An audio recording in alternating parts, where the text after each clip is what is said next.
বাংলাদেশের রাজনীতিতে একসময় সবচাইতে আলোচিত এবং শক্তিশালী দল ছিল আওয়ামী লীগ। তবে ৫ আগস্ট ছাত্র জনতার আন্দোলনের পর থেকে আওয়ামী লীগ ও এর নেতাদের বিরুদ্ধে সমালোচনার ঝড় ওঠে। এই সমালোচনার কেন্দ্রবিন্দুতে আওয়ামী লীগের সভাপতি শেখ হাসিনা।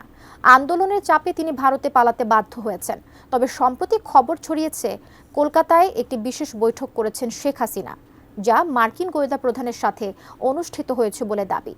তবে এই খবরের সত্যতা কতটুকু, সেই বিষয়ে বিস্তারিত জানাচ্ছেন ইশতিয়াক হোসেন। সামাজিক যোগাযোগ মাধ্যমে হঠাৎই ছড়িয়ে পড়েছে শেখ হাসিনাকে নিয়ে ভারতীয় গণমাধ্যমের করা একটি সংবাদ, যেটির ক্যাপশনে লেখা হয়, এই মুহূর্তে কলকাতায় বঙ্গবন্ধুর কন্যা শেখ হাসিনা বৈঠক করবেন আমেরিকার গোয়েন্দা প্রধান তুলসি গাবার্ডের সাথে। এরপরই সামাজিক যোগাযোগ মাধ্যমে আলোচনার ঝড় সৃষ্টি হয়।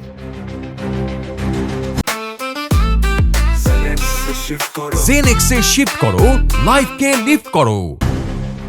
অনেকের ধারণা, বাংলাদেশ থেকে বিতাড়িত শেখ হাসিনা পুনরায় বাংলাদেশের ক্ষমতা লাভের উদ্দেশ্যে কলকাতায় মার্কিন গোয়েন্দা প্রধানের সাথে ওই বৈঠক করেছেন। তবে এই দাবির সত্যতা যাচাই করার জন্য বাংলাদেশের প্রখ্যাত তথ্য যাচাইকারী প্রতিষ্ঠান রিউমার স্ক্যানার একটি প্রতিবেদন প্রকাশ করেছে। প্রতিবেদনে প্রতিষ্ঠানটি দাবি করেছে যে শেখ হাসিনা ও মার্কিন গোয়েন্দা প্রধানের মধ্যে অনুষ্ঠিত বৈঠকের তথ্যের সত্যতা সম্পর্কে তারা অনুসন্ধান চালিয়েছে এবং সংবাদটির বিশ্বাসযোগ্যতা পরীক্ষা করেছে। রিউমার স্ক্যানারের প্রতিবেদনটিতে জানানো হয়েছে, পুরনো সরকারি সফরের ভিডিওকে সম্প্রতি শেখ হাসিনা এবং যুক্তরাষ্ট্রের জাতীয় গোয়েন্দা প্রধান তুলসি গাবার্ডের মধ্যে বৈঠক হওয়ার দাবি করা হয়েছে। মূলত এই দাবি নিয়ে যে ভিডিওটি ছড়িয়ে দেওয়া হয়েছে সামাজিক যোগাযোগ মাধ্যমে, সেটি স্টিং নিউজ নামের ইউটিউব চ্যানেলে 2019 সালের 23 নভেম্বর প্রকাশিত একটি ভিডিও। আসল ভিডিওটির শিরোনাম ছিল, কলকাতায় পা রেখে কি বললেন বাংলাদেশের প্রধানমন্ত্রী শেখ হাসিনা। ভিডিওটি পর্যালোচনা করে রিউমার স্ক্যানার নিশ্চিত করেছে যে 2019 সালের ভিডিওর 15 থেকে 41 সেকেন্ড পর্যন্ত অংশটি বর্তমানে ভাইরাল ভিডিওতে ব্যবহার করা হয়েছে। এই অংশেই সাবেক প্রধানমন্ত্রী শেখ হাসিনাকে ভারতীয় গণমাধ্যমের সামনে বক্তব্য দিতে দেখা যায়।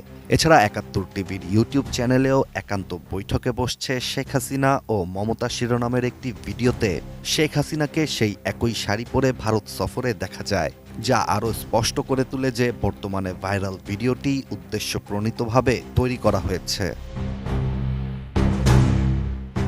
ফলে ভাইরাল ভিডিওটি সম্প্রতি ধারণ করা হয়নি এবং যুক্তরাষ্ট্রের জাতীয় গোয়েন্দা প্রধান তুলসি গাবার্ডের সাথে শেখ হাসিনার বৈঠকের খবরও সঠিক নয় বলেই প্রমাণিত।